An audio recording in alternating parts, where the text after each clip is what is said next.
এখন বাজে ঘড়িতে 11টা। এই যে আমার মেয়ের জন্য একটা ড্রেস বের করে নিয়েছি, আমার জন্য একটা শাড়ি বের করেছি, আর আমার বরের জন্য একটা জামা প্যান্ট বের করেছি। এখন আমরা রেডি হয়ে নিই।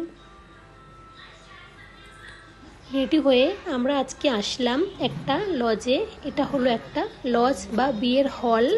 এটা আমার বরের একটা বন্ধুর হল। এখানে আজকে পুজো ছিল, এটারই আজকে ওপেনিং, সেখানেই আজকে আমরা এসেছিলাম। এটা হলো হলের বাইরের দিকটা। এখানে বিয়ের জন্য এই যে জায়গাটা, এখানে বিয়ের জন্য তৈরি করেছে।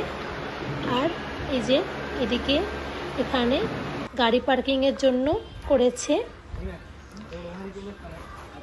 আর এই যে বাইরের দিকটা কেমন সেটাও তোমাদের সঙ্গে শেয়ার করছি। আজকের ভিডিওটা তাহলে এখানেই শেষ করছি। এবার আমরা খেয়ে দিয়ে বাড়ি যাব। Bye bye.